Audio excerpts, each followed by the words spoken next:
नमस्कार। तो पिछले वीडियो में हमने आदिकाल के बारे में पढ़ा। आदिकाल में हमने नाथ संप्रदाय को पढ़े थे, ठीक है।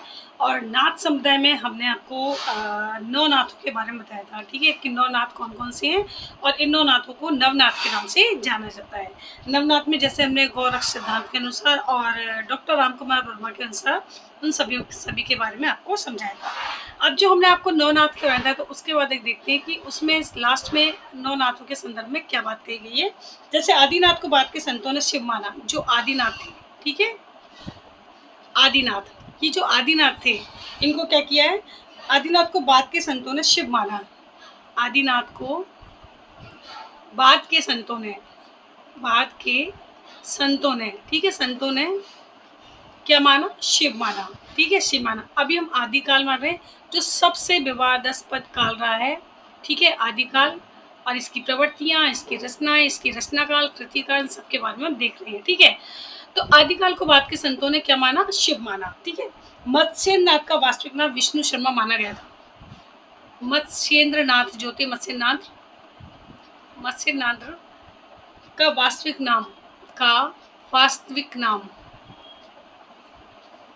नाम क्या माना गया है, विष्णु शर्मा माना गया है, ठीक है। विष्णु शर्मा माना गया है। किसका नाम माना गया है, ये मत्स्यनाथ का नाम माना गया है। इनकी संस्कृत रचना काल ज्ञान निर्णय, इनकी संस्कृत रचना कौन सी थी, संस्कृत रचना काल ज्ञान निर्णय, कौन सी है, काल ज्ञान निर्णय, ठीक है, काल ज्ञान निर्णय, ठीक है, का संपादन, ठीक है, संपादन, ठीक है, प्रबोध चंद्र बख्शी ने किया है। प्रबोध चंद्र बख्शी ने किया है। किसकी, मत्स्यनाथ की जो पुस्तक है संस्कृत की, काल ज्ञान निर्णय का संपादन प्रबोधनाथ बख्शी के द्वारा किया गया है, ठीक है। अब देखते हैं हम गोरखनाथ के विषय में कि गोरखनाथ, ठीक है, नाथ संप्रदाय के माने जाते हैं, ठीक है। गोरखनाथ जैसे जो हमारा सिद्ध संप्रदाय है, सिद्ध संप्रदाय के की ही कुछ परिवर्तित रूप आगे जाके गोरखनाथ संप्रदाय में है। और इसी को अगर हम कहें कि कहीं ना कहीं प्रभावित रहा है, कौन सा, नाथ संप्रदाय जो है सिद्ध संप्रदाय से प्रभावित रहा है, ठीक है। तो जो गोरखनाथ है, ये गोरखनाथ कौन थे, ये मत्स्येंद्र नाथ के शिष्य थे। गोरखनाथ कौन थे, मत्स्येंद्र नाथ जो रहे हैं, ठीक है, के शिष्य थे। कौन, गोरखनाथ, ठीक है, के शिष्य थे। गोरखनाथ समय के विषय में विभिन्न मत हैं। गोरखनाथ का समय क्या रहा है, गोरखनाथ के, ठीक है, गोरखनाथ के समय के विषय में विभिन्न मत हैं। समय के विषय में विभिन्न मत हैं, ठीक है। अब वो मत कौन कौन से हमें देखना है कि किसने क्या समय माना है गोरखनाथ को लेकर। तो राहुल सांकृत्यायन ने इन्हें 845 ईस्वी के लिए माना है। राहुल सांकृत्यायन, ठीक है, राहुल सांकृत्यायन क्या माना है, 845 ईस्वी किसका समय माना है, गोरखनाथ का। इसी प्रकार से अगर हम कहें कि हजारी प्रसाद द्विवेदी ने, हजारी प्रसाद द्विवेदी भी लगभग थोड़ा बहुत ही अंतर है। हजारी प्रसाद द्विवेदी, आचार्य हजारी प्रसाद द्विवेदी जो है, उनका मानना है कि इनका समय 9वीं शती माना है इन्होंने, 9वीं शताब्दी माना है। तो 800 और 45 को अगर देखें तो लगभग समान ही है, ठीक है। पीताम्बर दत्त ने क्या माना, इनके समय को लेकर कहा है कि ये 11वीं सदी के रहे हैं। पीताम्बर दत्त के द्वारा गोरखनाथ के समय के विषय में बताया गया है।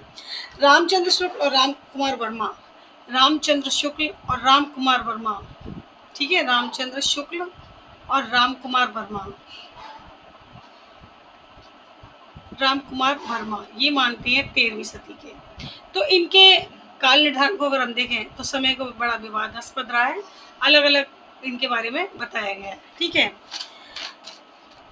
नेक्स्ट है जो है, मिश्र बंधुओं ने इन्हें हिंदी का प्रथम गद्य लेखक कहा है। अगर हम मिश्र बंधुओं की बात करें, मिश्र बंधुओं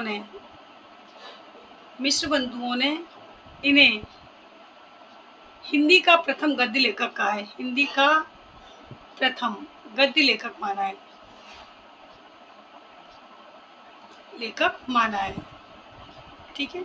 मिश्र बंधु का ऐसा मानना है कि गोरखनाथ प्रथम गद्य लेखक के रूप में है। डॉक्टर पीताम्बर बर्थल ने, डॉक्टर पीताम्बर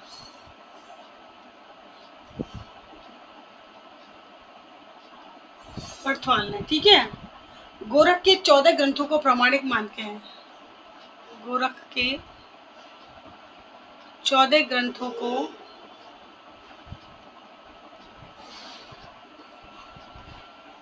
प्रामाणिक मानकर, ठीक है।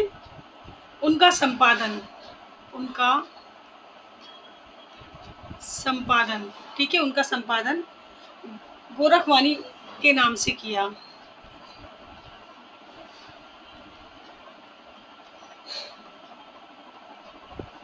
के नाम से किया, ठीक है। ये 14 ग्रंथ निम्न है, ये 14 ग्रंथ निम्न है। कौन कौन से देखिए वो, अगर हम 14 ग्रंथों की बात करें जो कि पीताम्बर बर्थवाल के द्वारा गोरख के 14 ग्रंथों को माना गया है, तो उन 14 ग्रंथों को देख लेते हैं कि वो कौन कौन से हैं जो कि गोरखनाथ के द्वारा संपादित है, ठीक है। तो वो है सबसे शब्द पद शिष्य दर्शन, शब्द पद शिष्य दर्शन, ठीक है। प्राण संकली नरवैवध,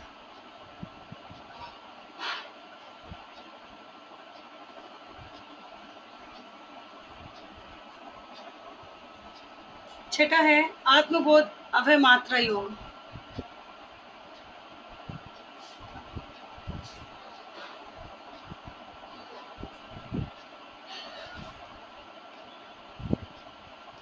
आठवां है अभय मात्रा आत्मबोध।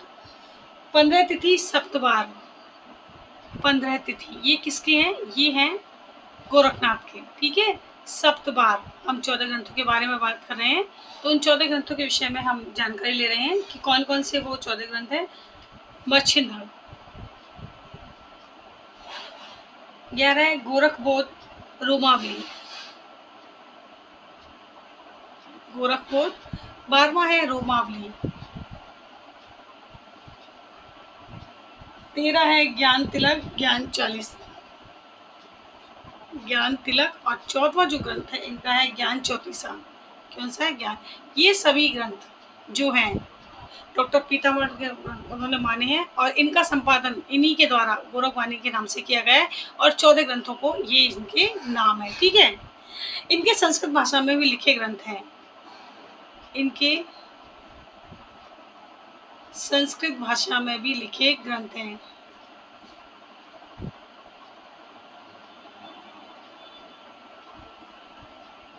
वो कौन कौन से एक बार देख लेते हैं हम। इनके द्वारा गोरखनाथ के द्वारा संस्कृत भाषा में भी ग्रंथ लिखे गए हैं, तो वो है हमारे सिद्ध सिद्धांत पद्धति। पहला है सिद्ध सिद्धांत पद्धति, किसके, गोरखनाथ के। दूसरा देखें विवेक मार्तंड, कौन सा है, विवेक मार्तंड, ठीक है, विवेक मार्तंड। तीसरा है हमारा शक्ति संगम तंत्र, कौन सा है, शक्ति संगम तंत्र। ये सारे संस्कृत में लिखे हुए गोरखनाथ के ग्रंथों के बारे में, ठीक है। चौथा निरंजन पुराण, निरंजन पुराण। पांचवा जो है बैराट पुराण। छठा है गोरख शतक।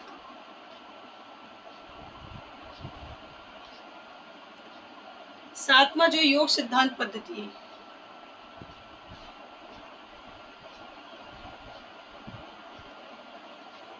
आठवां योग चिंतामणि। ये सारे ही क्या है, ये संस्कृत में लिखे हुए ग्रंथ हैं जो कि गोरखनाथ के द्वारा लिखे गए हैं।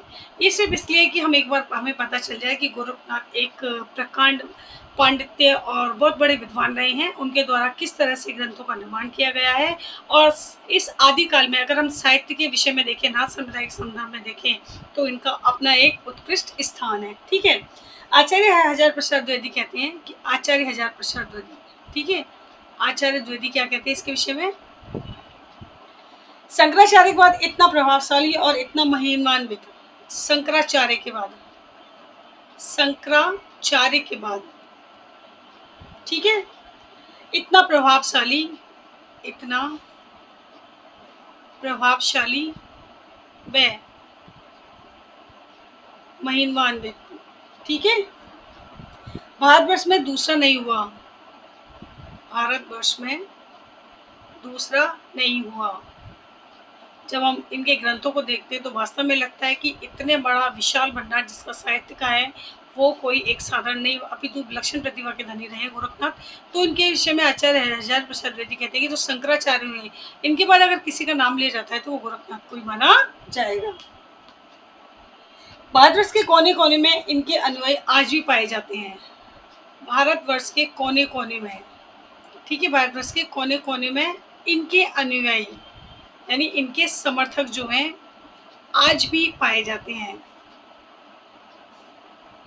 गोरखनाथ के जो समर्थक हैं भारतवर्ष के हर कोने में पाए जाते हैं। भक्ति आंदोलन के पूर्व सबसे शक्तिशाली धार्मिक आंदोलन, भक्ति आंदोलन से पूर्व, क्योंकि भक्ति आंदोलन से पहले आदिकाल था तो इसके विषय में कह रहे हैं कि भक्ति आंदोलन से पूर्व, ठीक है, सबसे शक्तिशाली धार्मिक आंदोलन, सबसे शक्तिशाली, सबसे शक्तिशाली, ठीक है, धार्मिक आंदोलन, ठीक है, धार्मिक आंदोलन, धार्मिक आंदोलन गोरखनाथ का भक्ति मार्ग था।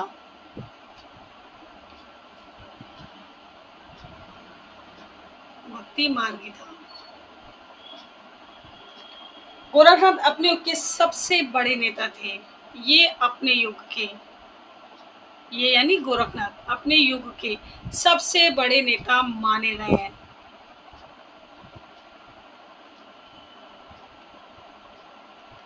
ठीक है, ये है गोरखनाथ के विषय में कुछ महत्वपूर्ण तथ्य।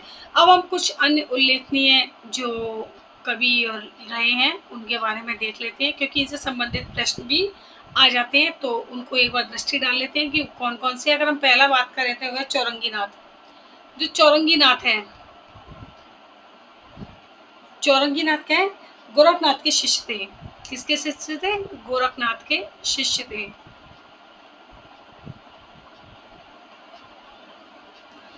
इन नाथों को इन नामों से भी जाना जाता है। इन नाथों को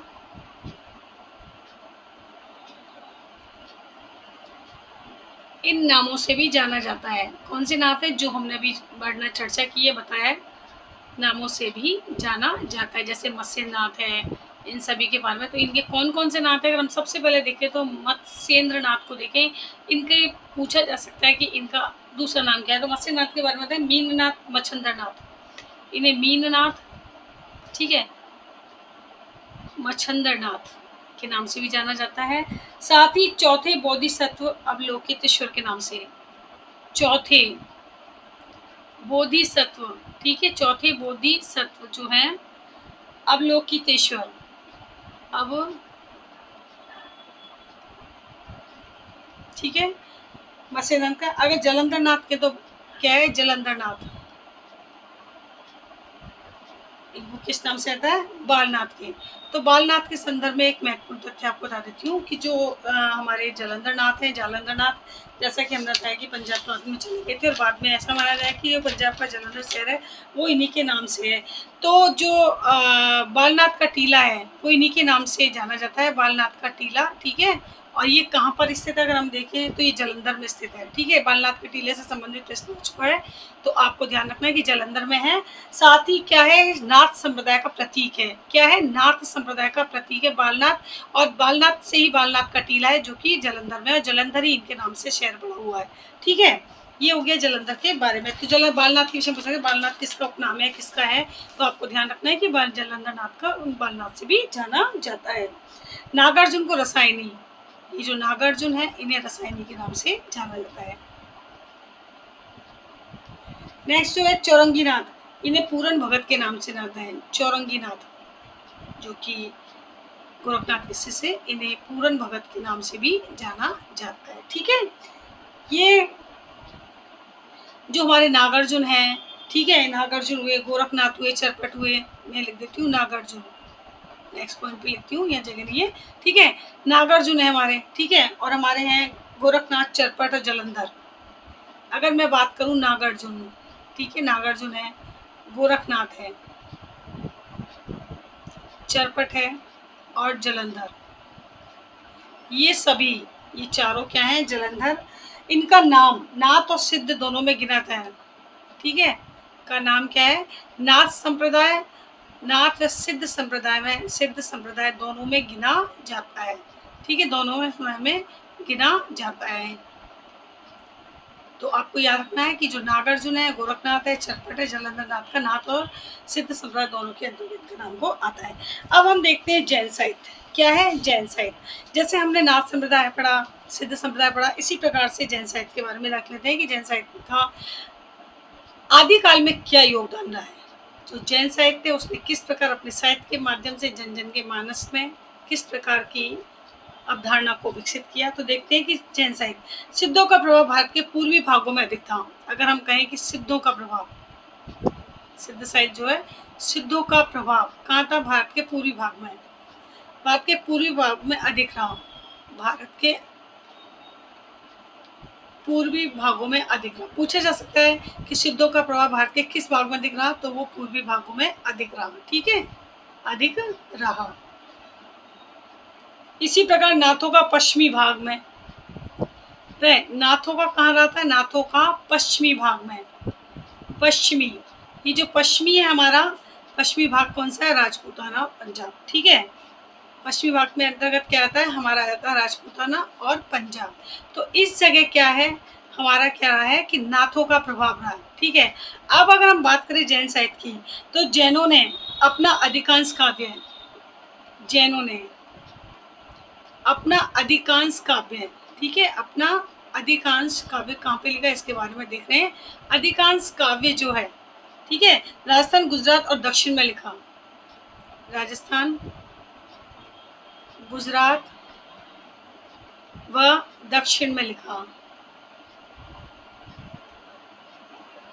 ठीक है, तो आपको ध्यान रखना है कि सिद्धों का भारत के पूर्वी भाग में रहा और नाथों का प्रभाव पश्चिमी भाग में रहा। इसी प्रकार जैनों ने अपना अधिकांश काव्य राजस्थान, गुजरात और दक्षिण में लिखा था। ये तो इसके लेखन शैली जाती कि साहित्यकार में उन्होंने कहाँ कहाँ किया।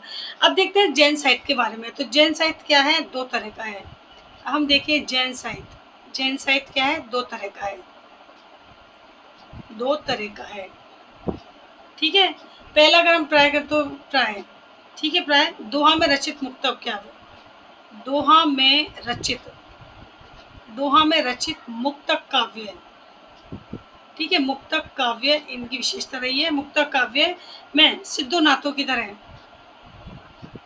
सिद्धों जो 84 सिद्ध होते हैं वे नाथों, नाथों की तरह, ठीक है, क्या है? अंत साधना, धर्म सम्मत व्यवहार, अंत साधना, ठीक है, पहली बात धर्म सम्मत व्यवहार, ठीक है, धर्म सम्मत व्यवहार।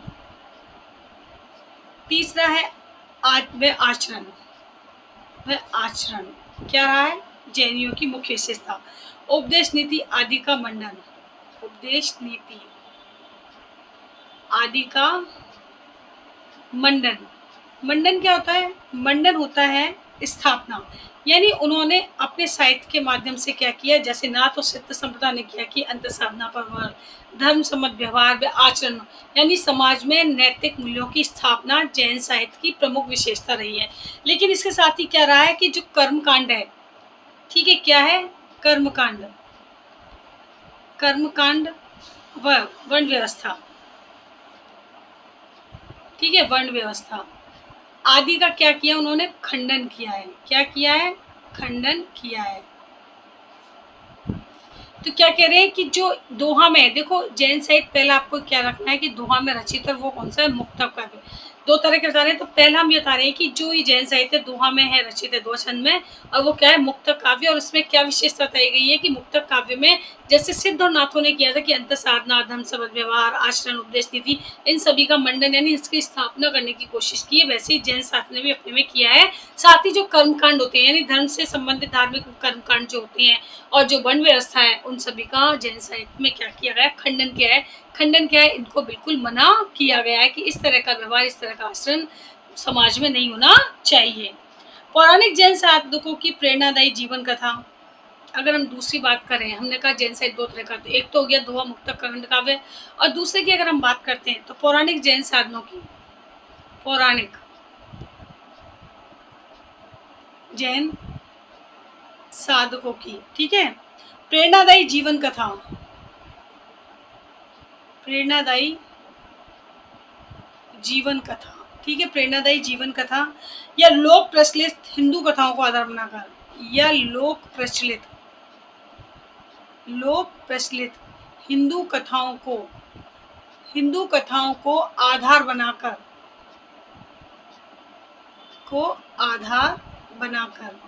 ठीक है, आधार बनाकर जैन मत का प्रचार करने के लिए,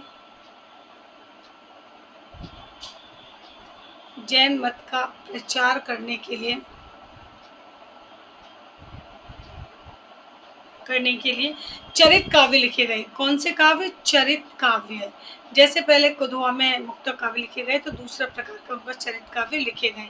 अब हम कहते हैं चरित काव्य क्या है, जैसे कि मैं ऊपर आपको बता रही हूँ, पौराणिक साधकों की प्रेरणा था, यानी पुराणों में क्या है, पुराणों में या भारतीय जनमानस में, है ना, कि जो पुराणों में है या भारतीय जनमानस में जितने भी प्रभावशाली चरित्र हैं उनको आधार बनाकर क्या किया गया है, जिन काव्यों की रचना की गई है, यानी पुराणों को, लोकमानस में जो प्रचलित चरित्र रहे हैं उनको आधार बनाकर क्या किया गया है, जिन काव्यों की रचना की गई है वो क्या होते हैं, चरित्र काव्य होते हैं।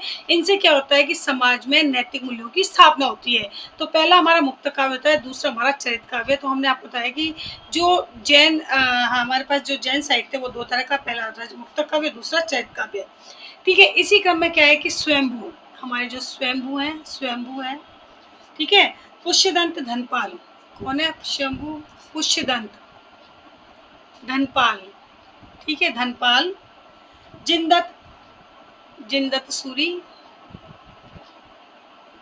ठीक है, जिनदत्त सूरी, हेमचंद्र सोमप्रभा सूरी, हेमचंद्र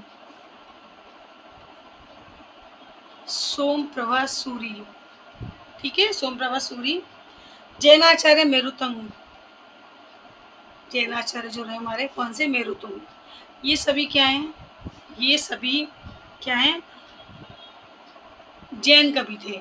क्या थे ये? जैन कवि थे। तो जैन साहित्य में इन सभी साहित्यकारों का बहुत बड़ा योगदान रहा है। जैसा कि हम जानते हैं स्वयंभू भी अपने आप में एक से 10 कवि रहे हैं। पुष्यदंत है, जैसा मैं पहले आपको बता चुकी हूँ, धनपाल है, जिनदत्त सूरी है, हेमचंद सोमप्रसूर, जैनाचार्य और मेरुतंग, ये सभी क्या है, जैन कवि रहे हैं, ठीक है। जैन साहित्य में रास काव्य की परंपरा रही है। क्या है? जैन साहित्य में क्या है, रास काव्य की परंपरा रही है। जैन साहित्य में रास काव्य परंपरा, ठीक है, जैन साहित्य में रास काव्य परंपरा प्रसिद्ध रही, ठीक है, क्या रही? प्रसिद्ध रही, ठीक है। नेक्स्ट पॉइंट अगर हम देखें तो क्या है, उससे संबंधित मुख्य तथ्य इस प्रकार है, उससे संबंधित मुख्य तथ्य इस प्रकार है कि रास काव्य परंपरा रही है, तो वो रास काव्य परंपरा हमें किन किन साहित्यकारों के द्वारा किस किस कृतियों में दिखाई देती है, तो उसी के बारे में हम देख रहे हैं। तो वो सबसे पहले अगर हम बात करें तो सबसे एक प्राचीनतम ग्रंथ की बात करते हैं, ठीक है। प्राचीनतम ग्रंथ जो है हमारा वो कौन सा है, तो प्राचीनतम ग्रंथ को अगर देखें तो वो है रिपुदारण दास। कौन सा है? रिपुदारण दास।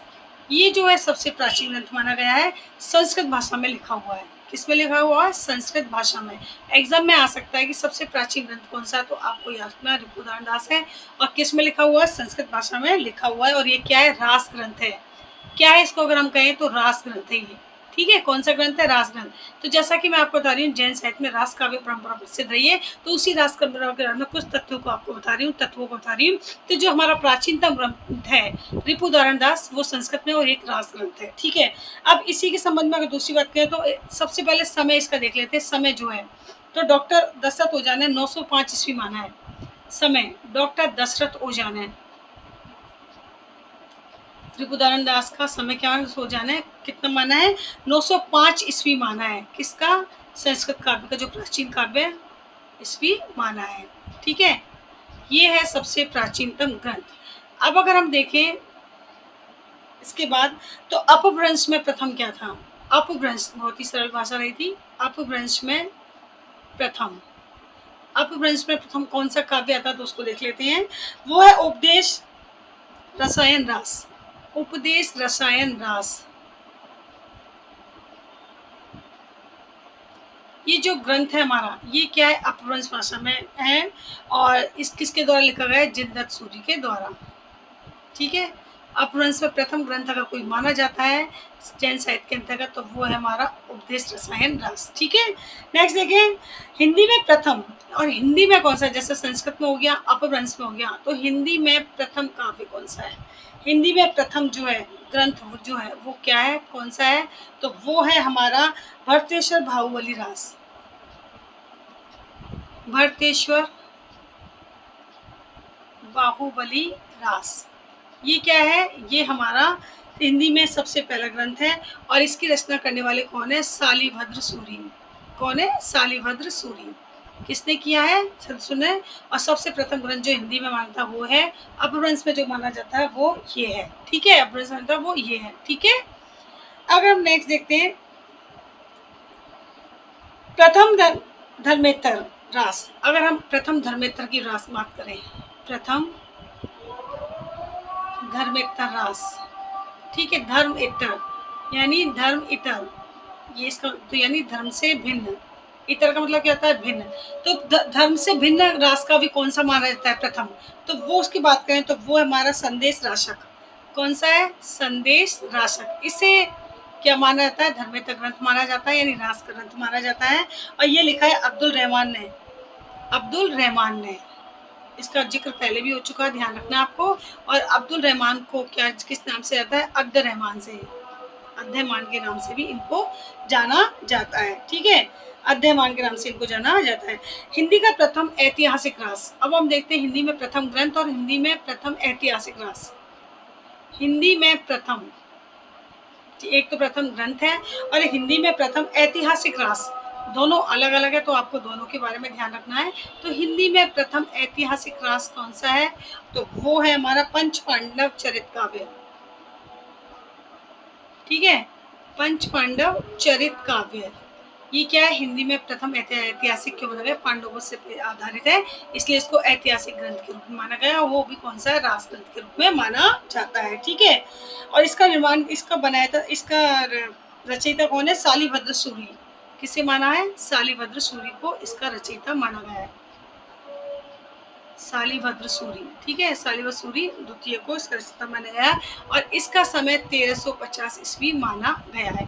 तो ये था हमारा रास ग्रंथ जो जैन साहित्य में लिखा गया था और जैन साहित्य में रास काव्य परंपरा रही थी, उसी रास काव्य परंपरा में हमने आपको बताया कि जो सबसे प्राचीनतम ग्रंथ है रिपुधारण दास है और ये संस्कृत भाषा में रास ग्रंथ माना जाता है।